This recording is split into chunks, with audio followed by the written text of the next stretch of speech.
আল্লাহ তাআলা কিয়ামতের কঠিন ময়দানে যেদিন স্বামী স্ত্রীকে চিনবে না, স্ত্রী স্বামীকে দেখে পালিয়ে যাবে, বন্ধু বন্ধুরে চিনবে না, পীর সাহেব মুরিদরে চিনবে না, মুরিদ পীর সাহেবরে চিনবে না, দলের কর্মী তার নেতারে চিনবে না, নেতা তার কর্মীরে চিনবে না, বন্ধু বন্ধুরে দেখে পালাবে। এই কঠিন মুহূর্তে সূর্যটা মাথার কাছে চলে আসবে, জমিনটা তামার জমিন হবে, আজকের জমিনের মতো নয়।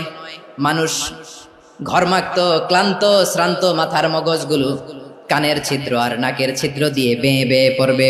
বিশ্বনবী ফরমান, কিয়ামতের ওই কঠিন ময়দানে 7 শ্রেণীর ব্যক্তিকে রব্বুল আলামিন তার আরশের নিচে ছায়া দিবেন।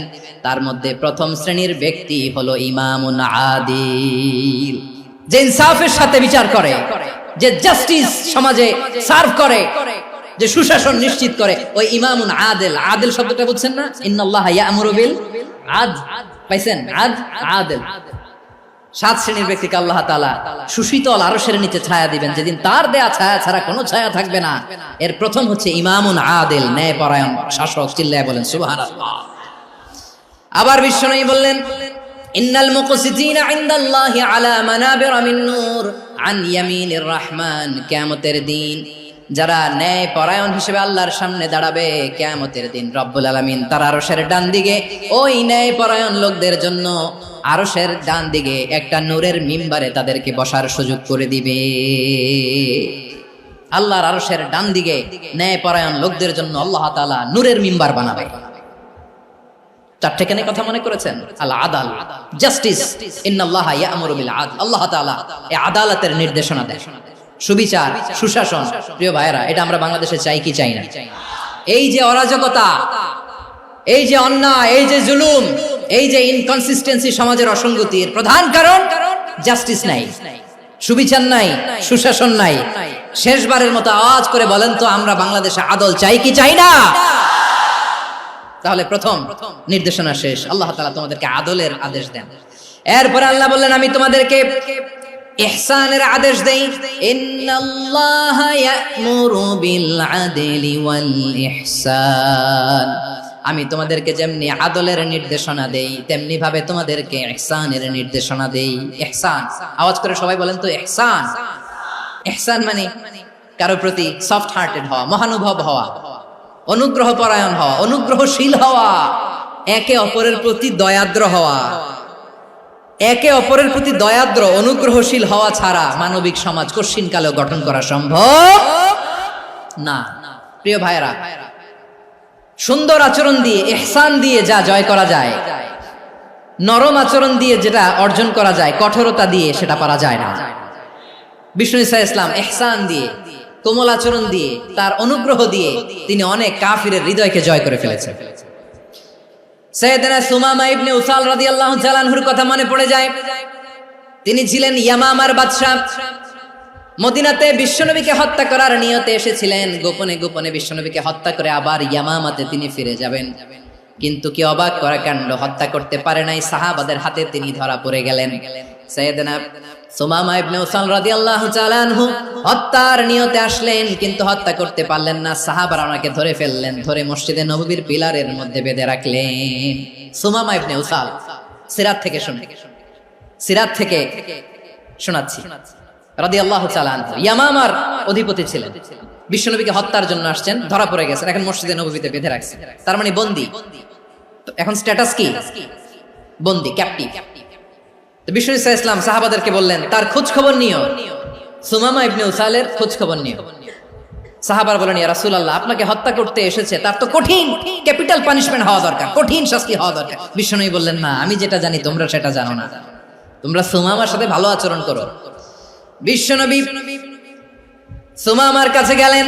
প্রথম দিন যে তিনি কালেমার দাওয়াত দিলেন, ঈমানের দাওয়াত দিলেন, ইসলামের দাওয়াত দিলেন, রিসালাতের দাওয়াত দিলেন, আখিরাতের দাওয়াত দিলেন। পরের দিন যে বিশ্বনবী সালাতের দাওয়াত দিলেন, যাকাতের দাওয়াত দিলেন, ইসলাম কি, কিভাবে, কেমন করে পালন করতে হয় চমৎকার আর্টিকুলেট করতে শুরু করলেন। তন্ময় হয়ে সুমামা ইবনে উসাল রাদিয়াল্লাহু তাআলা আনহু বিশ্বনবীর কথাগুলো শুনতে আরম্ভ করলো। একদিন নয়, 2 দিন নয়, টানা 3 দিন বিশ্বনবী সুমামার কাছে ইসলামকে প্রেজেন্ট করেছেন, উপস্থাপন করেছেন। আওয়াজ করে বলেন, কয় দিন? 3 দিন মসজিদে নববীতে বাধা।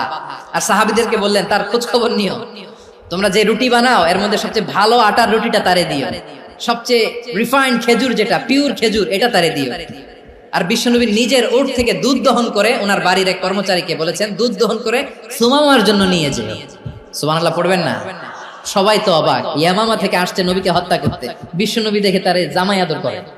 1 দিন নয় 2 দিন নয়, টানা 3 দিন বিশ্বনবী এভাবে সুমামার কাছে যেয়ে ইসলামকে প্রেজেন্ট করতে আরম্ভ করলেন, ইসলামকে উপস্থাপন করতে শুরু করলেন, আর তাকে চমৎকার এন্টারটেইনমেন্ট আপ্যায়ন দিতে আরম্ভ করলেন। টানা 3 দিন যখন ইসলামের দ্য বিউটিজ অফ ইসলাম, ইসলামের সুমহান বাণী সৌন্দর্য তার কাছে উপস্থাপন শেষ, তাকে আপ্যায়ন শেষ, বিশ্বনবী বললেন সাহাবাদেরকে যাও এবার সুমামার হাতের পায়ের রশি দুটো খুলে দাও। সাহাবারা তর্ক জুড়ে দিলেন, লা ইয়া রাসূলুল্লাহ, এমনটা করবেন না তো, ভয়ঙ্কর খুনি, কি জানি কি হয়ে যায়। বিশ্বনবী বললেন না, তার হাতে পায়ের রশিগুলো খুলে দাও। সাহাবারা বিশ্বনবীর কথা মতো তার হাতে পায়ের রশিগুলো খুলে দিল। সুমামা মুহূর্তের মধ্যে মসজিদে নববী থেকে বের হয়, ইয়ামামায় ফিরে না যে মসজিদে নববীর পাশে একটা খেজুর বাগান ছিল সেখানে চলে গেলেন। সেখানে একটা ছোট্ট কুয়া ছিল, কুয়ার পানি দিয়ে তিনি গোসল করলেন। সুবহানাল্লাহ পড়েন। কুয়ার পানি দিয়ে গোসল করে মসজিদে নববীর সামনে এসে বিশ্বনবী এবং সাহাবাদের সামনে দাঁড়িয়ে সাব্বাবা উঁচু করে বললেন, আশহাদু আল্লা ইলাহা ইল্লাল্লাহ ওয়া আশহাদু আন্না মুহাম্মাদান আবদুহু ওয়া রাসূলুহু। আমি সাক্ষ্য দিচ্ছি আল্লাহ ছাড়া কোনো ইলাহ নাই, আর মুহাম্মদ আল্লাহ তাআলার প্রেরিত বান্দা এবং রাসূল। প্রিয় ভাইরা, ইহসান দিয়ে যা জয় করা যায়, কঠোরতা দিয়ে সেটা কঠিনকালেও জয় করা যায় না। আওয়াজ করে বলেন ঠিক কি না? এবার সুমামা দাঁড়িয়ে বলে, ওগো নবী, আমি তো কালিমা পড়ে মুসলমান হয়ে গেলাম, এবার শোনেন, এই মুহূর্তের আগে আপনার চেহারার চাইতে নিকৃষ্ট কোনো চেহারা আমার কাছে ছিল না, কিন্তু শাহাদা পাঠ করার পরে আপনার চেহারার চাইতে উত্তম শ্রেষ্ঠ কোনো চেহারা আমার কাছে আর নাই। ও নবী, আজকের দিনের আগে ইসলাম ধর্মের চেয়ে নিকৃষ্ট অপছন্দনীয় কোনো ধর্ম আমার কাছে ছিল না, কিন্তু এই মুহূর্ত থেকে ইসলামের চেয়ে সেরা শ্রেষ্ঠ পছন্দনীয় কোনো ধর্ম আমার কাছে নাই। নবী গো, আজকের দিনের আগে মদিনার চাইতে অপছন্দনীয় নিকৃষ্ট কোনো শহর আমার কাছে ছিল না, কিন্তু এই মুহূর্তের পর থেকে মদিনার চাইতে কোনো শ্রেষ্ঠ শহর আমার জানা নাই। সে ছিল গমের বড় ডিলার, গম বেচতো। কি বেচতো? তার গম কিনে মক্কার লোকেরা রুটি খাইতো। সে ঘোষণা দিল, আজকে থেকে মক্কাবাসীদের জন্য সব গম আমি হারাম করে দিলাম, মক্কাবাসী এখন না খেয়ে মরে। সুবহানাল্লাহ পড়বেন না? মক্কাবাসী বিশ্বনবীর কাছে আসলেন, এসে বললেন, মুহাম্মদ, আমরা তো তোমার ভাই, তোমার চাচা, তোমার ভাতিজা, তোমার আত্মীয়, তুমি সুমামারে বলো সে যেন আবার গমের সাপ্লাই মক্কার জন্য অনুমতি দিয়ে দেয়। বিশ্বনবীর অনুমতি ক্রমে সুমামা আবার মক্কাতে গম পাঠাতে শুরু করলো। পড়েন সুবহানাল্লাহ। ইহসান, ইহসান দিয়ে আপনি যেটা জয় করতে পারবেন, you can win the heart of your enemies. ইহসান দিয়ে আপনি আপনার শত্রুর হৃদয়কে জয় করতে পারবেন। এজন্য আল্লাহ বললেন, ওয়া আনফিকু ফি সাবিলিল্লাহি ওয়া লা তুলকু বিআইদিকুম ইলাত তাহলুকা ওয়া আহসিনু ইন্নাল্লাহা ইউহিব্বুল মুহসিনিন। তোমরা আল্লাহর রাস্তায় দান করবে আর নিজেরা নিজেদেরকে ধ্বংসের হাতে ঠেলে দিও না। তোমরা একে অপরের প্রতি ইহসান করবে, কারণ ইহসানকারীদেরকে আল্লাহ বড় ভালোবাসেন। সুবহানাল্লাহ পড়েন। আবার সূরা রহমানে আল্লাহ বললেন, হাল জাযাউল ইহসানি ইল্লাল ইহসান ফাবিআইয়ি আলা, সবাই পড়েন, ফাবিআইয়ি আলাই রাব্বিকুমা তুকাযযিবান। ইহসানের প্রতিদান হিসেবে ইহসানি হয়।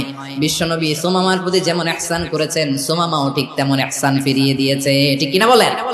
তাহলে 1 নম্বরে হচ্ছে আদ, ন্যায় বিচার। 2 নম্বরে সবাই বলেন ইহসান, সদাচরণ। ইহসান 2 ধরনের প্রিয় ভাইরা, ইহসান ফিল ইবাদা, ইহসান ফিল মুআমালা। ইহসান ফিল ইবাদা হচ্ছে একাগ্র অনুভবে ইবাদতে ডুব দেওয়া, এর নাম ইবাদতের ইহসান। সুবহানাল্লাহ পড়েন। বিশ্বনবী বলেন, ইহসান মানে কি জানো নাকি? হাদিসে জিবরিলে সাইয়েদনা জিবরিল আলাইহিস সালাম বিশ্বনবীকে বললেন, আখবিরনি আনিল ইহসান। নবী আমাদেরকে বলেন ইহসান মানে কি? বিশ্বনবী বললেন, আনতা আবুদাল্লাহা কাআন্নাকা তারাহু ফা ইন লাম তাকুন তারাহু ফা ইন্নাহু ইয়ারাক।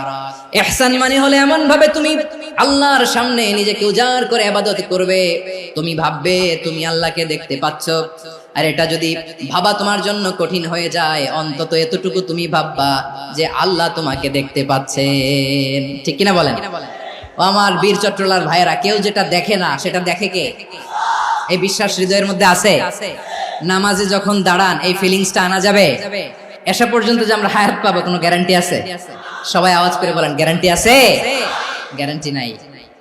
এই জন্য বিষ্ণু ইসলাম বলেছে, এমন ভাবে নামাজে দাঁড়াও, ইবাদত করো, মনে করো হতে পারে এটাই আমার জীবনের শেষ নামাজ। Perform the salah as if this is your last and final prayer. এমন ভাবে সালাতে দাঁড়াও, ভাবো হতে পারে এটাই তোমার জীবনের শেষ নামাজ। এমন ভাবে নামাজে দাঁড়াও, ভাবো এটাই শেষ নামাজ। তাহলে নামাজে একাগ্রতা বাড়ায় দিবে কে? ফলে ইবাদতের ইহসান আমাদের অর্জিত হবে। আর মুআমালাতে ইহসান হলো, বিশ্বনবী বলেন, ইন্নাল্লাহা তাবারাকা ওয়া তাআলা কাতাবাল ইহসানা আলা কুল্লি শাই, ফাইযা কাতালতুম ফাআহসিনুল কিতলা ওয়া ইযা যাবাহতুম ফাআহসিনুয যাবহা ওয়া লিয়ুহিদ্দা আহাদুকুম শাফরাতাহু ওয়া লিয়ুরিহ যাবিহাতাহু। ইহসান দুই ধরনের, আওয়াজ করে বলতে হবে কয় ধরনের? একটা হচ্ছে ইহসান ফিল ইবাদা, ইবাদতে ইহসান। ইবাদতে ইহসান কি? একাগ্র অনুভব দিয়ে ইবাদত করা, মন প্রাণ দিয়ে ইবাদত করা। আর মুআমালাতে ইহসান কি? সব কাজে, দৈনন্দিন কাজে, কর্মে, সামাজিক অ্যাক্টিভিটিতে কোমলতা প্রদর্শন করা, অনুগ্রহের সাথে সবকিছু করা। আল্লাহ তাআলা, ইন্নাল্লাহা তাবারাকা ওয়া তাআলা কাতাবাল ইহসানা আলা কুল্লি শাই, তিনি সবকিছুর ব্যাপারে ইহসানকে আবশ্যক করেছেন। সবকিছু, মুমিনের সব কাজে ইহসানের পরশ থাকবে। ওয়া ইযা কাতালতুম ফাহসিনুল কিতলা, বিষ্ণুই বলেন তুমি যখন কাউকে হত্যা করো ইহসানের সাথে করো। সুবহানাল্লাহ পড়বেন না? যখন হত্যা করো তখনও ইহসানের সাথে। আচ্ছা, হত্যা করবো আবার ইহসান আসবে করতে, করে তো মেরেই ফেলবো আমি। আল্লাহ, ও ভাই একজন খুন করেছে, খুনি, রাষ্ট্রীয় আইনে তার শাস্তি হয়েছে ডেথ পেনাল্টি, মৃত্যুদণ্ড। এখন মৃত্যুদণ্ড দেখে আপনি যেমনি মন চায় তেমনি মারবেন লোকটারে? ওর নাক কেটে ফেলতে পারবেন? ওর কান কাটতে পারবেন? ওর চোখ উপড়ে ফেলতে পারবেন আপনি? যেমন মন চায় তার অঙ্গহানি করা যাবে না। ইহসানের সাথে তাকে হত্যা করা। সুবহানাল্লাহ, this is Islam. This is the true essence of Islam. وَإِذَا ذَبَحْتُمْ فَأَحْسِنُوا الذَّبْحَ, যখন জবাই করবে তখনও ইহসানের সাথে জবাই করবে। করব জবাই, ওইখানেও নাকি ইহসান। আচ্ছা, কুরবানির দিন আমরা পশুগুলোরে কি করি বলেন সবাই আওয়াজ করে? জবাই। জবাই মানে তো এটারে মেরেই ফেলতেছি, একটু পরে তো টুকরো টুকরো করে গোশতগুলো খাবো, এটা তো খাবো, এটা তো মেরেই ফেলবে। বিষ্ণু বলে না, জবাইয়ের মধ্যেও মুমিনের জবের ভেতরেও ইহসানের পরশ থাকা চাই। যখন জবাই করবে প্রাণীটাকে হাত পা টাইট করে বেঁধে নাও, ছুরিটাকে শার্পেন করে নাও, ধারালো করে নাও, যাতে অল্প সময়ে জবাইটা হয়ে যায়, প্রাণীটা যাতে কম কষ্ট পায়। সুবহানাল্লাহ পড়ে। দিস ইজ কল্ড ইহসান। আল্লাহ তাআলা যেমনি আদলের আদেশ করেছেন, ন্যায় বিচার, জাস্টিস এনশিওর করতে বলেছেন, সমাজে ইহসানের ব্যবহার, ইহসানের অনুশীলন তিনি করতে বলেছেন। এজন্য মুমিনের প্রতিটি কাজে, আমার চট্টগ্রামের ভাইয়েরা আমার দিকে তাকান, খেয়াল করে শুনুন, মুমিন জীবনের প্রতিটি কাজে ইহসানের পরশ থাকা চাই। আমরা যেন আমাদের পরিবারের প্রতি ইহসান করি, আমরা যেন আমাদের কর্মচারীদের প্রতি ইহসান করি, আমরা যেন আমাদের কলিগদের প্রতি ইহসান করি, আমরা যেন আমাদের ভাইদের প্রতি ইহসান করি। মুমিন জীবনের প্রতি কাজে ইহসানের পরশ থাকার দরকার আছে না নাই? কথা বুঝতে পেরেছেন? তাহলে আল্লাহ তাআলার তিনটা আদেশ ছিল, কয়টা গেল? প্রথমে কি ছিল? আদল। দুই নম্বরে, তিন নম্বরে রব্বুল আলামিন বললেন ওয়া ইতাইযিল কুরবা, নিকটাত্মীয়দেরকে দান করো, নিকটাত্মীয়দেরকে দাও, যারা তোমাদের ব্লাড কানেকশনের আত্মীয় তাদেরকে তোমরা দাও। এখানে জেনারেলি বললেন দাও, কি দিব সেটা তিনি এখানে বলেন নাই, সেটা তিনি সূরাতুল ইসরার মধ্যে বলেছেন। আল্লাহ বলেন ওয়া আতিযাল কুরবা হাক্কাহ, নিকট আত্মীয়দেরকে তাদের অধিকার, তাদের প্রাপ্য তোমরা বুঝিয়ে দাও।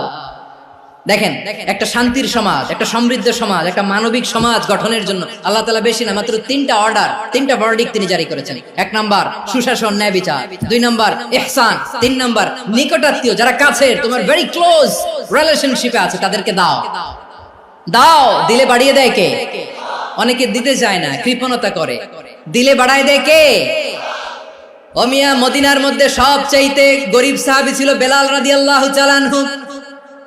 ওনার এন্টায়ার অ্যাসেট, সম্পদের পরিমাণ কতদূর জানেন? একটা লুঙ্গি। বেলাল রাদিয়াল্লাহু তাআলা আনহু, ওনার টোটাল ওয়েলথের এস্টিমেশন হচ্ছে মাত্র একটা লুঙ্গি। একটা লুঙ্গি, টোটাল ওয়েলথ এস্টিমেশন, টোটাল সম্পদের পরিমাণ বেলাল রাদিয়াল্লাহু তাআলা আনহুর কি ছিল? ওই বেলাল রাদিয়াল্লাহু তাআলা আনহুকে বিষ্ণু ইসলাম বলেছেন, আনফিক ইয়া বেলাল, ও বেলাল তুমিও দাও। ওয়ালা তাখশা মিন যিল আরশি ইখলালা, আরশের অধিপতির তো কোনো ঘাটতি নাই, তুমি দিলে ওই আল্লাহ তোমারে বাড়ায় দিবে। এজন্য আমার প্রিয় ভাইয়েরা, দিলে কমে না, দিলে বাড়ে। অনেকে ধরে রাখে, নতুন কিছু নিতে পারে না, হাত দিয়ে যেটা ধরে রেখেছেন এটা দিয়ে দেন, বড় একটা ধরার সুযোগ পাবেন। জোরে বলেন ঠিক কিনা? রাব্বুল আলামিন বললেন ৩ নাম্বার আদেশ হলো তোমাদের প্রতি সমাজটারে কেমন করে মানবিক সমাজ, সুন্দর সমাজ গড়বা। ৩ নাম্বার আদেশ হলো ওয়াতিদাল কুরবা হাক্কা, নিকটাত্মীয়দেরকে তাদের প্রাপ্য বুঝিয়ে দাও। এই নিকটাত্মীয়দেরকে তাদের অধিকার বুঝিয়ে দেওয়া, প্রাপ্য বুঝিয়ে দেওয়াতে আমাদের গাফলতি আছে না নাই? অনেকে দেখবেন অনেক আল্লাহওয়ালা, তাহাজ্জুদ গুজার, সেজদা দিতে দিতে কপালে কালো দাগ ফেলে দিছে, সে তার বোনের হকটা আদায় করে নাই, আছে না নাই? অনেক বড় হাজী সাহেব, বিশাল লম্বা দাড়ি, ছেলেরে সব দিয়ে দিছে, মেয়েরে কিছু দেয় নাই, মেয়ের হক আদায় করে নাই, আছে না নাই? এই হাজী সাহেবেরা, এই আল্লাহওয়ালারা কিয়ামতের ময়দানে আটকে যাবে। আপনি অন্যের অধিকার নষ্ট করেছেন, তাদের রাইটস কে ভায়োলেট করেছেন। এজন্য আল্লাহ তাআলা বলেন, কারো অধিকার যদি কেউ নষ্ট করে, ওই সমাজটা মানবিক সমাজ কঠিনকালেও হতে পারে না। এজন্য ৩ নম্বর আল্লাহ বললেন ওয়া ইতা ইদিল কুরবা, নিকটাত্মীয়দেরকে দাও। কি দিবা? তাদের অধিকার দিয়ে দাও, বোনের অধিকার বুঝিয়ে দাও, মেয়ের অধিকার বুঝিয়ে দাও, ফুফুর অধিকার বুঝিয়ে দাও। দেখবেন অনেক মায়েরা ছেলের পাতে মুরগির রান দেয়, মেয়ের পাতে দেয় মুরগির ঠ্যাং। তো মেয়ের কি মুরগির রান খেতে মনে চায় না? মনে চায় না? এমনটা করা যাবে না। নিকটাত্মীয়দেরকে অধিকার দিয়ে দাও, নিকটাত্মীয়ের সাথে সুসম্পর্ক রাখো। আদেশটা কার? এজন্য প্রিয় ভাইয়েরা, জীবনে যদি বারাকা অর্জন করতে চান, নিকটাত্মীয়দের সাথে সুসম্পর্ক রাখতে হবে, তাদের জন্য উপহার পাঠাতে হবে। বিশ্বনবী বলেন, লা ইয়াদখুলুল জান্নাতা কাতে, যে ব্যক্তি আত্মীয়তার সম্পর্ককে ছিন্ন করে দেয়, সে কঠিন কালেও আল্লাহর জান্নাতে ঢুকবে না। আপনি কি এটারে সহজ হাদিস মনে করছেন? এটা সহজ কথা? আপনি ভাবছেন আপনার নামাজ আপনারে বাঁচাতে পারবে, আপনার রোজা বাঁচাতে পারবে, আপনার তাহাজ্জুদ আপনারে বাঁচাতে পারবে? অধিকার নষ্ট করলে কিছুই আপনারে বাঁচাতে পারবে না। এজন্য নিকট আত্মীয়দেরকে দিতে হবে বেশি বেশি। বিশ্বনবী বলেন, ইন্না সাদাকাতা আলাল মিসকিনি সাদাকা ওয়া আলা যির রাহিমি ইসনাতান সাদাকাতুন ওয়া সিলা। মিসকিনরে দান করলে শুধু দানের সওয়াব হয়, নিকট আত্মীয়কে দান করলে দুইটার সওয়াব হয়, সাদাকার সওয়াব হয়, আবার আত্মীয়তার বন্ধন অটুট রাখার সওয়াব হয়ে যায়। আবার বিশ্বনবী বললেন, মান সাররাহু আইয়ুবসাতা লাহু ফি রিজকিহি ওয়া ইনসালাহু ফি আসারিহি ফালইয়াসিল রাহিমা। যে ব্যক্তি তার রিজিকের প্রশস্ততা চায় আর হায়াতে বরকত চায়, সে যেন তার আত্মীয়ের সাথে সুসম্পর্ক রাখে। আমার প্রিয় চট্টলার ভাইয়েরা, আমাদের রিজিক বাড়ুক, এটা আমরা চাই কি চাই না? সবাই চান? হ্যাঁ, আমাদের রিজিকে প্রশস্ততা আসুক, চাই কি চাই না? আমাদের হায়াতে বরকত আসুক, আমরা চাই কি চাই না? এই দুইটা যদি চান, তাহলে নিকট আত্মীয়দের সাথে সুসম্পর্ক রাখবেন। পারবেন? তাহলে সমাজটারে মানবিক সমাজ বানায় দিবে কে? 3টা আদেশ চলে গেল। 1 নম্বরে কি ছিল? 2 নম্বরে, 3 নম্বরে নিকট আত্মীয়দেরকে দান। আল্লাহ তাআলা 3টা জিনিসের যেমনি আদেশ করেছেন, অনুরূপ ভাবে 3টা বিষয় তিনি বারণ করেছেন, নিষেধ করেছেন, ওগুলোর কাছেও যাওয়া যাবে। রাব্বুল আলামিন বলেন, ওয়ায়ানহা আনিল ফাহশাই ওয়াল মুনকারি ওয়াল বাগি। আমি যেমনি 3টি বিষয় আদেশ করলাম, অনুরূপ ভাবে 3টি বিষয়ে বারণ করলাম, নিষেধ করলাম। আমার 1 নাম্বার নিষেধাজ্ঞা হলো অশ্লীলতার প্রতি। ফাহশা ওয়ায়ানহা আনিল ফাহশা, আল্লাহ তাআলা অশ্লীলতাকে নিষেধ করেছেন। কোন জিনিসকে? সবাই বলুন, কোন জিনিসকে? যত ধরনের, যত টাইপের, যত ক্যাটাগরির অশ্লীলতা হতে পারে, সব অশ্লীলতাকে হারাম করেছেন কে? ফাহশা মানে কি? কথায়, কাজে, আচরণে, কমেন্ট, ফেসবুকের কমেন্টসে যত ধরনের নোংরামো আছে, যত ধরনের অশ্লীলতা আছে, এটাকে আরবিতে বলে ফাহশা। রাব্বুল আলামিন বলেন, কুল ইন্নামা হারামা রাব্বিয়াল ফাওয়াহিশা মা যাহারা মিনহা ওয়া মা বাতান। ও নবী, আপনি বলে দেন, আমার রব প্রকাশ্য, অপ্রকাশ্য, স্পষ্ট কিংবা অস্পষ্ট, দৃশ্যমান কিংবা অদৃশ্যমান সব অশ্লীলতাকে হারাম করেছেন। সব ধরনের অশ্লীলতা হারাম। আল্লাহ তাআলা আমাদেরকে অশ্লীলতা থেকে বাঁচান। এবার বলেন, আমাদের সমাজে অশ্লীলতা আছে না নাই? অশ্লীলতা নানা ভাবে, নানা নামে, নানা মোড়কে আমাদের সমাজে আছে না নাই? সংস্কৃতির নামে, ফ্যাশনের নামে, বিনোদনের নামে, উপন্যাসের নামে, কনসার্টের নামে অশ্লীলতা আছে না নাই? আপনি দেখেছেন কনসার্টগুলোর অবস্থা? আমাদের তরুণ তরুণীরা, আমাদের যুবক যুবতীরা, আমাদের জেনজিরা, কি অবস্থা ওইখানে? কনসার্টের নামে অশ্লীলতা আছে না নাই? ছেলে মেয়ে একে অপরকে জড়ায় ধরতেছে, একে অপরকে চুমু খাচ্ছে প্রকাশ্যে, দিবালোকে, গণমানুষের সামনে। আল্লাহ তাআলা এই অশ্লীলতা থেকে আমাদেরকে বেঁচে থাকতে বলেছেন। রূপালী জগতের নামে অশ্লীলতা আছে না নাই? এই টার্মটা আপনারা জানেন না? রূপালী জগৎ কি জগৎ? আসলে কি রূপালী জগৎ না অন্ধকার জগৎ? আমার বোনেরা, আপনাদেরকে যে কি বলে তারা বুঝায়, রূপালী জগৎ শুনেই আপনি ভরকে যাবেন না। রূপালী জগতে যে নারী যত বেশি উলঙ্গ, সে নাকি তত বেশি সাহসী। জানেন? বলে এটা একটা সাহসী নারী, খুব সাহসী পদক্ষেপ তার। যত বেশি শরীর থেকে কাপড় নামাতে পারবে, যত বেশি বস্ত্রহীন হয়ে নিজেকে প্রেজেন্ট করতে পারবে, সে নাকি তত বেশি সাহসী। আমার চট্টলার ভাইয়েরা, শয়তানের প্রথমে এজেন্ডা ছিল বনি আদমকে বস্ত্রহীন করা। সে আদম এবং হাওয়া আলাইহিস সালামকে নিষিদ্ধ গাছের ফল খাইয়ে তাদেরকে বস্ত্রহীন করেছে। এই জামিনেও সে আমাদেরকে বস্ত্রহীন করতে চাইবে। এই রূপালী জগতের নামে তারা এটা করে। আমার প্রিয় বোনেরা, আপনি জানেন না আপনার দাম কত? ওরা আপনাদেরকে বিজ্ঞাপনের সস্তা পণ্য বানাতে চায়। ওরা আপনাদেরকে ওদের ভোগের লিপসার টুলস বানাতে চায়। ওরা আপনাদেরকে দিয়ে ওদের খায়েশ পূরণ করতে চায়। এটা আপনাদের জন্য মোটেও ডিগনিটি নয়, এটা আপনাদের জন্য সম্মান নয়। আপনার সম্মান শালীনতায়, আপনার সম্মান হেজাবে, আপনার সম্মান ভদ্রতায়, আপনার সম্মান আপনার ডিসেন্ট পোশাকে। পোশাক বলে দেয় এই নারীটা ভদ্র না অভদ্র। পোশাক বলে দেয় এই মেয়েটা কোন ঘরের মেয়ে। আপনি জানেন না? আপনার এই সস্তা পণ্য বানায়, ভোগের পণ্য, বিলবোর্ডে আপনাকে উলঙ্গ করে উপস্থাপন করে। এই অশ্লীলতার সাথে ইসলামের কোনো সম্পর্ক। এজন্য আল্লাহ বলেন, আমি অশ্লীলতাকে হারাম করেছি। অশ্লীলতাকে হারাম করার প্রথম কারণ হলো এর মাধ্যমে মানবতাকে অপমানিত করা হয়। কারণ মানুষের সম্মান মানুষের পোশাকে। মানুষ যখন পোশাকহীন হয়ে যায়, বস্ত্রহীন হয়ে যায়, তার সম্মান কমে যায়। ঠিক কিনা? অশ্লীলতাকে হারাম করার প্রথম কারণ হচ্ছে মানুষ মানুষকে অপমান করে। একটা নারী, সে তো সম্মানিত। নারী যে কত সম্মানিত, নারীরা এটা বুঝেই নাই।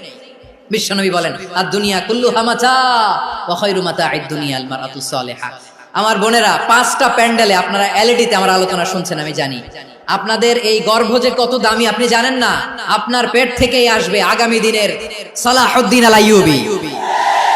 আপনার পেট থেকেই আসবে অনাগত দিনের ইমাম মাহদী আল মুনতাযর। আপনার পেট থেকেই আসবে অনাগত দিনের ফয়সাল, ওয়াসিম, মুগ্ধ, আবু সাইদের মতো বীর যোদ্ধা। আমার প্রিয় বোনেরা, আমার প্রিয় বোনেরা, বিশ্বনবীর কথার ওজন খেয়াল করেন। আদ-দুনিয়া কুল্লুহা মাতা ওয়া খায়রু মাতা'আদ দুনিয়া আল মারআতু সালিহা। দুনিয়ার সবকিছুই অ্যাসেট, এর মধ্যে সবচেয়ে দামি অ্যাসেট নেককার নারী। আপনার গর্ভ যে কত দামি আপনি জানেন না। নিজের সময়টাকে কাজে লাগান, কোরআন পড়েন, সুন্নাহ পড়েন। আপনার অনেক দায়িত্ব ঘরে। You are the MD of your family. একটা family it's a very big institution. পরিবার একটা অনেক বড় প্রতিষ্ঠান। And you are the MD of your institution. আপনি এই পরিবারের MD, managing director of your family. এখানে আপনার কত দায়িত্ব। আপনি ছেলে মেয়েদেরকে তারবিয়া করবেন। আপনি আপনার স্বামীর জন্য ঘরটারে জান্নাতের নীর বানাবেন। আপনার জন্য জান্নাতের ডুপ্লেক্স বাড়ি ওইখানে তৈরি করে রাখবে কে? আপনি যে কত দামি আপনি জানেন না। নারীদেরকে আল্লাহ বানিয়েছেন উচ্চতর করে, নিম্নতর নয়। নারীদেরকে ছোট্ট জিনিস দিলে এটারে বড় করে দেয়। নারীদেরকে ভ্রূণ দিলে, শুক্রাণু দিলে নারী এটারে বাচ্চা হিসেবে উপহার দেয়। ঠিক কিনা? বিয়ের মাধ্যমে স্বামী যখন তার শুক্রাণু তার স্ত্রীকে উপহার দেয়, স্ত্রী রিটার্নে কি উপহার দেয়? ফুল ফর্ম বেবি, মানব সন্তান। দেখছেন? আপনি দিলেন একটুকুনি, দিছে বিশাল। আপনি যদি নারীকে বাজার এনে দেন, নারী এটাকে সুস্বাদু খাবারে রূপান্তর করে দেয়। আপনি তাকে একটা মুচকি হাসি দিয়ে দেন, সে তার কলিজা দিয়ে দেয়। কিন্তু যদি আপনি তার মনে কষ্ট দেন, সে আপনার জীবনকে জাহান্নাম বানায়া দেয়। নারীর মন বুঝতে পারলে নেয়ামত, বুঝতে না পারলে কিয়ামত। আমার প্রিয় বোনেরা, আপনি যে কত দামি আপনি জানেন না। অনেক দামি আপনি। আপনাদেরকে যেন ভোগের সস্তা পণ্য বানাতে না পারে, আপনাদেরকে সচেতন থাকতে হবে। তাহলে কেন আল্লাহ তাআলা এই ফাহশা অশ্লীলতাকে হারাম করলেন? এক নাম্বার, এতে হিউম্যান ডিগনিটি কমে। দুই নাম্বার, এতে মানুষের অধিকার নষ্ট হয়। আপনি বিয়ে করেছেন, এরে পরকিয়া করেন, ওর সাথে এরকম আছে না নাই? স্ত্রীর অধিকার নষ্ট করেছেন। আপনি বিবাহ সম্পর্কে আবদ্ধ হয়েছেন তার সাথে, আপনি পরকিয়া করেন ওই ছেলের সাথে, আপনি আপনার হাজবেন্ডের সাথে বিট্রে করেছেন। এজন্য আল্লাহ অশ্লীলতাকে হারাম করেছেন। অশ্লীলতাকে হারাম করার আরেকটা কারণ হচ্ছে আল্লাহ তাআলা এই হিউম্যান জেনারেশনকে এটাকে প্রিজার্ভ করতে চায়। হিফজুন নাসল, এটা মাকাসিদুশ শরিয়ার অনেক গুরুত্বপূর্ণ একটা মাকাসিদ, অনেক গুরুত্বপূর্ণ। আপনার নাসল, আপনার জেনারেশনকে সংরক্ষণ করা। এই যে আসতেছে ফেব্রুয়ারি, কত ফেব্রুয়ারি জানো? এটা কি বিশ্ব ভালোবাসা দিবস? হ্যাঁ, কি দিবস?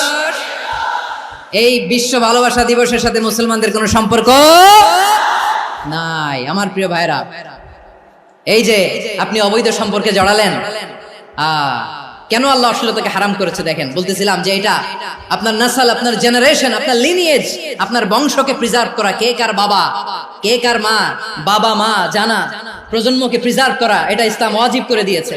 এই যে অবৈধ সম্পর্কের কারণে, বিশ্ব বেহায়া দিবসের কারণে, এগুলোর আউটকাম, আউটপুট হিসেবে মাঝে মাঝে ঢাকা মেডিকেলের ডাস্টবিনে নবজাতকের বাচ্চার কান্নার আওয়াজ শুনতে পাওয়া যায়। চট্টগ্রাম মেডিকেলের ডাস্টবিনে নবজাতকের কান্না শুনতে পাওয়া যায়।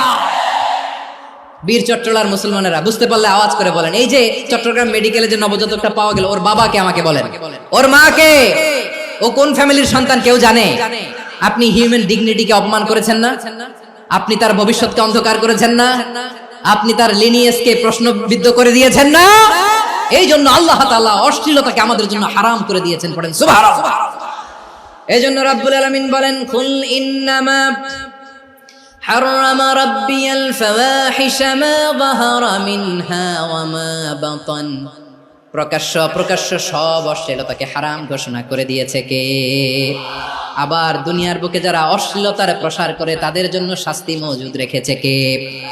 রাব্বুল আলামিন বলেন, ইন্নাল্লাযীনা ইউহিব্বুনা আন তাশিআল ফাহিশাতু ফিল্লাযীনা আমানু লাহুম আযাবুন আলীমুন ফিদ দুনিয়া ওয়াল আখিরাতি ওয়াল্লাহু ইয়ালামু ওয়া আনতুম লা তা'লামুন। নিশ্চয়ই যারা বিশ্বাসীদের মাঝে অশ্লীলতার প্রচার প্রসার করতে চায় তাদের জন্য আমি মর্মন্তুদ শাস্তি প্রস্তুত করে রেখেছি, দুনিয়াতেও রেখেছি, আখিরাতেও রেখেছি। ঘোষণাটা কার? যারাই নাটকের নামে, সিনেমার নামে, রূপালী জগতের নামে, মুভির নামে, ওটিটি প্ল্যাটফর্মের নামে আমার সমাজে অশ্লীলতা ছড়াতে চায় তাদের জন্য কঠিন মর্মন্তুদ শাস্তি মজুদ রেখে দিয়েছে কে? ও আমার বোনেরা, এখনো আপনি জাগবেন না? এখনো আপনার চিন্তার দুয়ারে এখনো নাড়া পড়ে নাই? ওরা আপনাকে উলঙ্গ বানাতে চায়, ওরা আপনাকে আইটেম গার্ল বানাতে চায়। এজন্য ইসলাম অশ্লীলতাকে হারাম করেছে। হারাম। ইসলাম বলেছে যোজন যোজন দূরে থাকো, ওরা বলে না কাছে আসো, কাছে আসার গল্প, ক্লোজ আপ ওয়ান, কাছে আসার গল্প আছে না নাই? তাহলে অশ্লীলতার সাথে আমাদের কোনো সম্পর্ক? সবাই বলতে পারেননি, আওয়াজ করে বলুন, অশ্লীলতার সাথে আমাদের কোনো সম্পর্ক? আমরা এই সমস্ত ক্লোজ আপ ওয়ান, কাছে আসার গল্পের প্রোগ্রামে যাব? আমরা কোন ধরনের অশ্লীল কন্টেন্ট সোশ্যাল মিডিয়ায়, টিভিতে দেখব? কি যুগ যে আমরা কাটাচ্ছি আপনি কল্পনা করতে পারবেন না। পর্ন ইন্ডাস্ট্রি, নারী পুরুষের বস্ত্রহীন যুগল দৃশ্য, এটাকে দিয়ে ওরা কোটি ডলারের ইন্ডাস্ট্রি বানিয়েছে। পুরো মানব ইতিহাসে এরকম জঘন্য সময় মানব ইতিহাস পার করে নাই। পর্ন এটা ইন্ডাস্ট্রি হয়ে গেছে। আমাদের এই যুবকগুলো, জেনজিগুলো, ওদের চরিত্র বাঁচাবে কি করে? কেমন করে হেফাজত করবে ওদের এই মূল্যবান চরিত্র? আমার প্রিয় ভাইরা, এই অশ্লীলতার দ্য লেটেস্ট ভার্সন হচ্ছে LGBTQ, শরীফ থেকে শরীফা। শুনছেন আপনারা? দেখতে পুরুষ, আসলেই পুরুষ, সুস্থ একজন পুরুষ, 4 সন্তানের বাবা, বলে আমি মনে মনে নারী। দেখতে নারী, সুস্থ নারী, আসলেই সে দিব্যি একজন নারী, বলে আমি মনে মনে পুরুষ। সবচেয়ে ভয়ঙ্কর অশ্লীলতার সবচাইতে লেটেস্ট ভার্সন হচ্ছে এই ট্রান্সজেন্ডারিজম। সুস্থ পুরুষ তার বায়োলজিক্যাল গ্রোথকে হরমোন দিয়ে স্টপ করে দিয়ে সে সার্জারি করে নারী হতে চায়, সুস্থ নারী পুরুষ হতে চায়। পুরুষের প্রতি সেক্সুয়ালি আকর্ষণ বোধ করে, এটা লূত আলাইহিস সালামের কওমের মধ্যে ছিল। এটাকেও আল্লাহ কোরআনে ফাহিশা বলেছেন। ওয়ালুতান ইয ক্বালা লিকাওমিহি আতাতুনাল ফাহিশাতা মা সাবাকাকুম বিহা মিন আহাদিম মিনাল আলামিন। লূত আলাইহিস সালাম বললেন, তোমরা কি এমন এক অশ্লীল কার্যক্রমে ডুব দিলে নাকি যেটা গোটা বিশ্বের কেউ কখনো করে নাই, তোমরাই প্রথম করেছো। পড়েন নাউযুবিল্লাহ। এই পশ্চিমের এই রোগ আমার দেশে যেন আসতে না পারে, আমাদের সজাগ থাকতে হবে। প্রিয় ভাইরা চিল্লায় বলেন ঠিক কিনা? পশ্চিমের অবস্থা ভয়ঙ্কর। পাশ্চাত্যে আমি যুক্তরাষ্ট্রে ছিলাম অনেকদিন, কয়েক মাস, বিভিন্ন স্টেটে ঘুরেছি। গার্ডিয়ানরা উদ্বিগ্ন, ছেলে মেয়েদেরকে, ছোট্ট ছেলে মেয়ে, ওদেরকে জিজ্ঞেস করে, তুমি how do you feel right now inside yourself, তুমি ভিতরে ভিতরে কেমন ফিল করো, তোমার কি ছেলে ছেলে লাগে না মেয়ে মেয়ে লাগে? আচ্ছা বলেন, এই ছোট্ট বাচ্চাটা ওকে এগুলো জেন্ডার অ্যাসাইনমেন্ট বলতে এগুলো কিছু বুঝে? এইভাবে মিসগাইড করা হচ্ছে। কৌতূহল বশত ছোট্ট ছেলে যদি বলে আমার তো মেয়ে মেয়ে লাগে, তখন বলে যে না তুমি মেয়ে, ছেলে না। মা বাবা বাধা দিলে ওকে আলাদা গভর্নমেন্ট হাউসে নিয়ে যায়। ভয়ঙ্করতম অবস্থা। আমরা একটা সময় শুনতাম যে হুজুর আমার ছেলেটা খুব ভালো, হাফেজে কোরআন, আল্লাহওয়ালা। হুজুর আমার ছেলে দাড়ি রাখছে, আল্লাহওয়ালা। হুজুর আমার ছেলে 5 ওয়াক্ত সালাত জামাতের সাথে পড়ে, তার মানে আল্লাহওয়ালা। পশ্চিমে যে আমি কি শুনছি জানেন? ওরা বলে হুজুর আমার ছেলেটা ইউনিভার্সিটির একটা মেয়ের সাথে প্রেম করে, ও খুব আল্লাহওয়ালা, হুজুর দোয়া করবেন। এর কারণ ওদের কাছে আল্লাহওয়ালার ক্রাইটেরিয়া হচ্ছে হুজুর আমার ছেলেটা আরেক ছেলের পছন্দ করে নাই, আমার মেয়েটা আরেক মেয়েকে ভালোবাসে নাই, এজন্য আমার ছেলেটা আল্লাহওয়ালা, হুজুর ওর জন্য একটু দোয়া করে দিয়ে। কি চ্যালেঞ্জ ওরা ফেস করতেছে। ওনার ছেলে যে আরেক ছেলেরে বিয়ে করবে না, এটাতেই উনি খুশি যে আলহামদুলিল্লাহ আমার ছেলেটা একটা মেয়েরে ভালোবাসে, আমার মেয়েটা একটা ছেলেরে ভালোবাসে, মানে এটা খুব আল্লাহওয়ালা। নাউজুবিল্লাহ পড়তে পারলেন না? এজন্য অশ্লীলতার সাথে আমাদের কোনো সম্পর্ক। রাব্বুল আলামিন বলেন ওয়ায়ানহা আনিল ফাহশাই ওয়াল মুনকারি ওয়াল বাগি, তিনটা জিনিসকে আমি নিষিদ্ধ করলাম। এক নাম্বার হলো ফাহশা, অশ্লীলতা। 2 নম্বরে হলো মুনকার, সমস্ত মন্দ কাজ। মুনকার মানে হচ্ছে যত মন্দ কাজ, খারাপ কাজ, বাজে কাজ, এটার বলে মুনকার। এটার কি বলে? আপনারা পড়ছেন না তা'মুরুনা বিল মা'রুফি ওয়া তানহাউনা আনিল মুনকার, সৎ কাজের আদেশ, অসৎ কাজের নিষেধ। মুনকার, মুনকার হচ্ছে মানুষের স্বাভাবিক বিবেকবোধ যেটাকে খারাপ বলে, ওইটাই মুনকার। পৃথিবীর সব আসমানি গ্রন্থ যেটাকে খারাপ বলেছে, মানুষের স্বাভাবিক বিবেকবোধ যেটাকে খারাপ বলেছে, এগুলো সব মুনকার। যেমন ইফতিজিং, এটা কি ভালো না খারাপ? মজুদদারি, খাদ্যে ভেজাল দেওয়া, ওজনে কম দেওয়া, মাছে ফরমালিন মিশানো, চাঁদাবাজি, টেন্ডারবাজি, দখলবাজি, এগুলো আমাদের স্বাভাবিক বিবেকেই বলে এগুলো খারাপ, এগুলো হচ্ছে মুনকার। আল্লাহ তাআলা এই মুনকার থেকে আমাদেরকে বেঁচে থাকতে বলেন, আর শয়তান এই মুনকারের প্রতি আমাদেরকে উদ্বুদ্ধ করে। আল্লাহ তাআলা বললেন ইয়া আইয়ুহাল্লাযীনা আমানু লা তাত্তাবি'উ খুতুওয়াতিশ শাইতান ওয়া মান ইয়াত্তাবি' খুতুওয়াতিশ শাইতানি ফাইন্নাহু ইয়া'মুরু বিল ফাহশাই ওয়াল মুনকার। আল্লাহ বললেন আমার গোলামেরা শোনো শোনো, ও আমার বিশ্বাসী বান্দারা খবরদার, তোমরা কশিনকালেও শয়তানের পদাঙ্ক অনুসরণ করবে না, কারণ শয়তান তোমাদেরকে অশ্লীলতা এবং মন্দ কাজের দিকে উদ্বুদ্ধ করে। আমাদের কাজ হচ্ছে শয়তান আমাদেরকে যেদিকে নিতে চায় আমরা তার উল্টা দিকে যাব। শয়তান এই মন্দ কাজকে আমাদের কাছে বিউটিফাই করে, চাকচিক্যময় করে আমাদের সামনে উপস্থাপন করে। এজন্য আল্লাহ বলেন মুনকারকে থামাতে হবে, মুনকার প্রতিরোধ করতে হবে। মুনকার প্রতিরোধের দায়িত্ব শুধু আমাদের নাকি? শুধু আপনার খতিব সাহেবের, ইমাম সাহেবের, নাকি মুসলিম উম্মার সবার? আওয়াজ করে বলুন, মুনকার অসৎ কাজ প্রতিরোধের দায়িত্ব কার? রাব্বুল আলামিন বলেন কুনতুম খায়রা উম্মাতিন উখরিজাত লিন-নাসি তা'মুরুনা বিল মা'রুফি ওয়া তানহাউনা আনিল মুনকার। তোমাদেরকে শ্রেষ্ঠ জাতি করে জমিনের মধ্যে আবির্ভূত করা হয়েছে, যাতে করে তোমরা জমিনের ভেতরে সৎ কাজের আদেশ করতে পারো আর অসৎ কাজের নিষেধ করতে পারো। উম্মাহ কুনতুম খায়রা, তাহলে গোটা উম্মার দায়িত্ব, এটা বুঝতে পারছেন তো? আচ্ছা আরো নিচে আসেন। এরপরে আল্লাহ বললেন শুধু উম্মাহ না, এই জমিনের রাজত্ব আমি যাদের হাতে দেই, এই জমিনের মালিক আমি যাদেরকে বানিয়ে দেই, যাদেরকে আমি সরকারের দায়িত্ব দেই, তাদেরকেও মুনকার প্রতিরোধের দায়িত্ব দিয়েছে কে? আল্লাহ বলেন যারা ক্ষমতার মসনদে বসেছে তাদেরকে 4 দফা কর্মসূচি আমি আল্লাহ দিলাম। আওয়াজ করে বলেন কয় দফা? আল্লাহ বলেন আল্লাযীনা ইম্মাক্কান্নাহুম ফিল আরদি আকামুস সালাতা ওয়া আতাউজ যাকাতা ওয়া আমারু বিল মা'রুফি ওয়া নাহাউ আনিল মুনকার ওয়ালিল্লাহি আকিবাতুল উমুর। যারা এই জমিনের উত্তরাধিকার হয়েছে তারা 4 দফা কর্মসূচি নিয়ে সামনে আগাবা। সালাত কায়েম করবা, যাকাত আদায় করবা, সৎ কাজের আদেশ দিবা, অসৎ কাজ থেকে মুনকার প্রতিরোধ করবা। আদেশটা কার?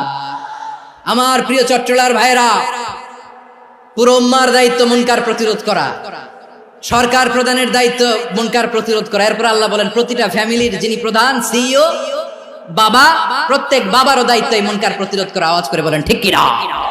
যেমনটি সাইয়েদনা লুকমান আলাইহিস সালাম ওনার কলিজার টুকরা সন্তানকে আদেশ করেছেন, ইয়া বুনাইয়া আকিমিস সালাতা ওয়া'মুর বিল মা'রুফি ওয়ানহা আনিল মুনকার। পড়েন সুবহানাল্লাহ। বাবা ছেলেকে সবক দিচ্ছে, লুকমান আলাইহিস সালাম ছেলেকে বলতেছে, ওরে আমার কলিজার টুকরা সন্তান, ওরে আমার বাছা, নামাজ কায়েম করবা, সৎ কাজের আদেশ দিবা, আর মুনকার প্রতিরোধ করবা, অসৎ কাজ সমাজ থেকে খারাপ কাজকে ঝেঁটে বিদায় করে দিবা। তাহলে দেখেন আমি স্টেপ বাই স্টেপ নামলাম। পুরা উম্মার দায়িত্ব, জমিনের উত্তরাধিকারী আল্লাহ যাদেরকে বানিয়েছেন সরকার, তাদের দায়িত্ব, প্রতিটি ফ্যামিলির প্রধানের দায়িত্ব। এরপরে বিশ্বনবী বলেন সচেতন প্রতিটি মুসলিমের দায়িত্ব সমাজ থেকে মুনকারকে উৎখাত করা। বিশ্বনবী বলেছেন, মান রাআ মিনকুম মুনকারান ফালিয়ুগাইয়িরহু বিয়াদিহি ফাইন লাম ইয়াস্তাতি ফাবিলিসানিহি ওয়া ইন লাম ইয়াস্তাতি ফাবিকলবিহি ওয়া যালিকা আযআফুল ঈমান। সমাজে যে মুনকার দেখবে, খারাপ কাজ দেখবে, সেজন্য হাত দিয়ে সেটাকে থামায়। আমার প্রিয় ভাইরা, না থামালে আমরাই ডুববো শেষমেশ। আমাদের বাঁচার জন্য হলেও থামাইতে হবে। রব্বুল আলামিন বলেন, ওয়াত্তাকু ফিতনাতাল লা তুসিবান্নাল্লাযীনা যালামু মিনকুম খাসসা। ও আমার গোলামেরা, ওই আযাবকে ভয় করো যে আযাব যখন আমি জমিনের বুকে পাঠাই শুধু জালেমদেরকেই মারি না, আলেমদেরকেও মারি। আযাব যখন আসে তখন শুধু জালিমই মরে না, আলেমও মরে। জানেন মুসা আলাইহিস সালামের পায়ে একবার লাল পিঁপড়া, তো উনি রেগে মেগে পাশি দেখে লাল পিঁপড়ার বাসা, পা দিয়ে ডলে মুছে সবগুলো পিঁপড়া মেরে ফেলছে। এই ঘটনাটা আল্লাহ ঘটিয়েছেন এজন্য মুসা আলাইহিস সালাম ছিলেন কালিমুল্লাহ, সরাসরি আল্লাহর সাথে কথা বলতেন। তিনি আল্লাহকে জিজ্ঞেস করেছিলেন, আল্লাহ তুমি যখন কোনো জনপদে আযাব পাঠাও, শাস্তি দাও, ওখানকার শুধু জালেমরাই তো মরে না, ভালো মানুষগুলাও মরে, তো আযাব দিবা মুশরিকদের উপর দিবা, অবাধ্যদের উপর দিবা, ভালো মানুষগুলোরে মারো কেন? আল্লাহ বললেন, মুসা তোমার যে কামড় দিছিল পায়ের মধ্যে পিঁপড়া, কয়টা পিঁপড়া? একটা পিঁপড়া, তো সবগুলারে মারলা কেন? রেগে মেগে পুরো পিঁপড়ার বাসা ভেঙে মেসাকার করলা কেন? আমি যখন অ্যাকশনে যাই, আমি যখন শাস্তি দেই, তখন এত বাস বিচার করা হয় না, বাস বিচার করা যায় না। যখন অ্যাকশনে যাওয়া হয় ওইটা ডাইরেক্ট অ্যাকশন হয়ে যায়। চিল্লায় বলো ঠিক কিনা? এজন্য আমাদের বাঁচার জন্য হলেও এই পাপ থামাতে হবে, এই শয়তানের অট্টহাসি থামাতে হবে, অন্যায় অপরাধ সমাজ থেকে আমাদের থামাতে হবে। কারণ আযাব আসলে ওরাও মরবে, আমরাও মরবো। একটা জাহাজ 2 তলা, আপনি আছেন 2য় তলায়, নিচের তলার কিছু লোক জাহাজের তলা ছিদ্র করতে আরম্ভ করছে। কি ছিদ্র করতেছে? আচ্ছা জাহাজের তলা ছিদ্র করলে তলা দিয়ে কি ঢুকে? এখন আপনি যদি বলেন আমার কি, আমি তো 2 তলায়, আমি তো ভালো আছি, ওরা ছিদ্র করে ওরা মরবে। আসলে কি শুধু ওরা মরবে? তলা দিয়ে যখন পানি ঢুকবে, জাহাজ ঢুকলে আপনিও মরবেন। এজন্য নিজে মরার আগে ওই পাগলগুলোর নিচ তলায় যে থামাতে হবে। চিল্লায় বলেন ঠিক কিনা? এজন্য আল্লাহ বললেন মুনকার প্রতিরোধের দায়িত্ব সমাজের টপ টু বটম সবার। এজন্য মুনকার প্রতিরোধ করার দরকার আছে না নাই? সমাজে এই যে ইফটিজিং হয়, আপনার বোনের বয়সী একটা মেয়েকে কিছু বকাটে টিটকারি করে, এই বলে সেই বলে, নোংরা কথা বলে, রাস্তায় দেখেও আপনি পাশ দিয়ে না দেখার মতো চলে যান কেন? আপনি দাঁড়ান না কেন? আপনি দাঁড়ালেই তো থেমে যাবে, কারণ সত্যের যে শক্তি তার সামনে মিথ্যা মুখ থুবড়ে পড়ে। আপনার সামনে ও কিছুই না, নাথিং। আপনি দাঁড়ান, ওকে প্রশ্ন করেন যে আমার বোনকে তুমি ডিস্টার্ব করো কেন? আপনাকে দেখে আরো 5 জন দাঁড়াবে, 5 জনকে দেখে আরো 10 জন দাঁড়াবে। আমাদের নীরবতা আর আমাদের নিশ্চুপ থাকাই জালিমদেরকে আরো শক্তিশালী জালিম বানিয়েছে। এজন্য মুনকার প্রতিরোধের দায়িত্ব আমাদের সবার। টেন্ডারবাজি, চাঁদাবাজি, দুর্নীতি, অপরাধ, দখলদারিত্ব, মজুদদারি, এগুলো সবকিছু একসাথে প্রতিরোধ করতে হবে। ঠিক কিনা বলেন? একটা মানবিক সমাজ যদি চাই, প্রতিরোধ করতে হবে। প্রিয় ভাইয়েরা, আল্লাহর শপথ নিয়ে বলি, এই নাসিহাত গুলো সবার জন্য, সব দলের জন্য, সব মতের মানুষের জন্য। আমরা কোনো দলের প্রতি মানুষকে ডাকি না, আমরা ডাকি ইসলামের দিকে। সব দলের, সব মতের, সব মানুষদেরকে আমরা আহ্বান জানাই, আসুন আমরা একটা সুন্দর সমাজ বিনির্মাণ করি। এই যে নতুন বাংলাদেশের এক সুযোগ এসেছে, আর জীবনে হয়তো আসবে না, সামনের 100 বছর এই সময় আসবে না। আসুন দেশটাকে আমরা সাজাই, আসুন আমরা দুর্নীতি বন্ধ করি, আসুন আমরা চাঁদাবাজি বন্ধ করি, আসুন আমরা দখলদারিত্ব বন্ধ করি, আসুন আমরা এক দল আরেক দলকে নিশ্চিহ্ন করার যে রাজনীতি, এটা বন্ধ করি। সব দলের প্রতি আমার আহ্বান, আমরা চাঁদাবাজ মুক্ত বাংলাদেশ চাই, জুলুম মুক্ত বাংলাদেশ চাই, ফ্যাসিজম মুক্ত বাংলাদেশ চাই, গুণ খুন খারাপি মুক্ত বাংলাদেশ চাই, আমরা নতুন ভোরের বাংলাদেশ চাই। ওই বাংলাদেশ পাওয়ার জন্য মুনকার প্রতিরোধে, অন্যায় প্রতিরোধে যদি বাঘের বাচ্চার মতো, আবু সাইদের মতো 2 হাত উঁচু করে, বুককে টান টান করে প্রসারিত করে দাঁড়াতে হয়, রাজি আছো মুসলমান? রাব্বুল আলামিন বলেন, ওয়ায়ানহা আনিল ফাহশাই ওয়াল মুনকারি ওয়াল বাগি ইয়াইযুকুম লাআল্লাকুম তাযাক্কারুন। আল্লাহ বললেন, আমি অশ্লীলতাকে নিষেধ করি, আমি সব ধরনের মন্দ কাজকে নিষিদ্ধ করি, সব শেষে আমি সীমা লঙ্ঘনকে তোমাদের জন্য নিষিদ্ধ করি। নিষিদ্ধ করেছেন কয়টা জিনিস?